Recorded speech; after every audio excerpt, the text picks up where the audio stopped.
Everybody, I just wanted to share something with you that happened to me in this house in 1985. James J. Pettigrew, the man I've often reported on, he's my grandfather, the one who has a bad history. He brought me from Seattle to this house, okay? And he dropped me off. It was just me and him, and he dropped me off here, okay, by myself. And I hadn't spent any time in this house yet. I was just arriving, from, like, it was the trip, like, taking us from there to there, one of them.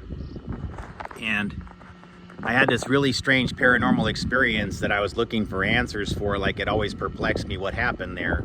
It was like a ghost experience that I'll share with you because I now know the origins of it and its connection to this whole storyline, the nuclear industry, all these weird paranormal things, psychoenergetics, space-time manipulation, all of it. It leads back to this farm. It used to be called the Wells Farm. This is actually on a hill rise. And as you go that way, it slopes way down if you look at it on Google Earth. So you'll notice this is up on a ridge. Our family was always up on these hilltops. When we left here, we wound up on Overlook Drive. It's important to remember.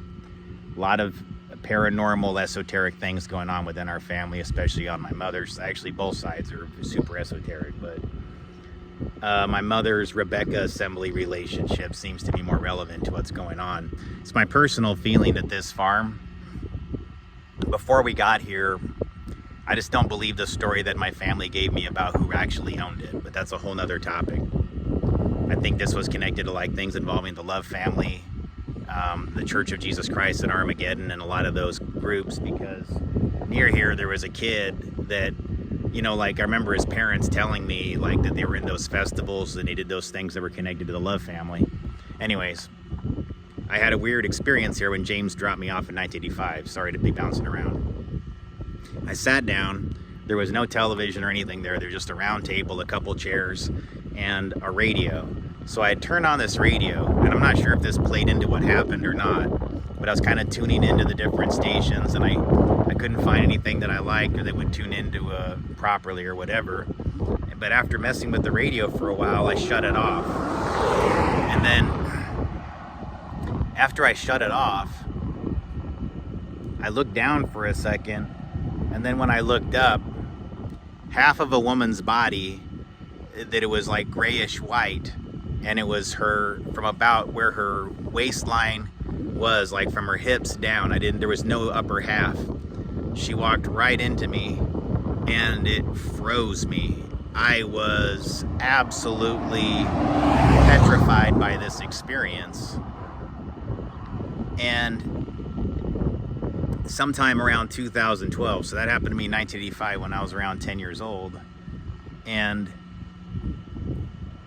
in 2012, I had something really strange happen to me, a weird medical thing, but it created a reaction in me that, because of the ailment, it triggered this weird thing that gave me all of this information, where I literally got this huge informational download that some people, they say it's almost like a DNA activation or things like a Kundalini experience, where I was given an insight into who the woman was, because for years after that happened, had met a woman years later that her physical description matched the hips down and everything like that. And I became really close to her.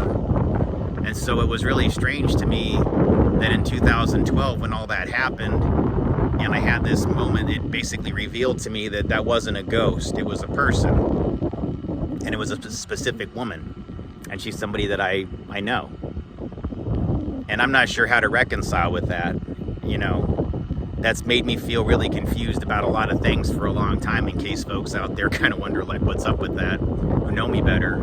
That's why. That's a big part of why, because it wasn't just that it happened, it's just that there was this reinforcement of it, that there's this much larger, more significant connection to that, whatever it amounts to or translates to. It seems that there was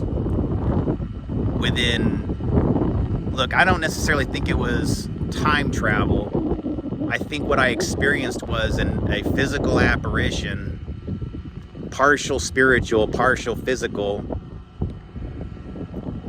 because space and time are illusory concepts from my research, that, you know, we're all translating this in our brain as cycles of energy, electromagnetic mixed with plasma, the universal plasma field. So we don't even really know what's really going on.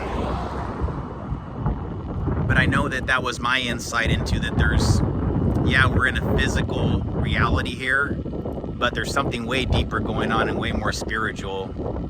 And I just wanted to share that with you because this is the farm where it started, and I'm going to explain more later.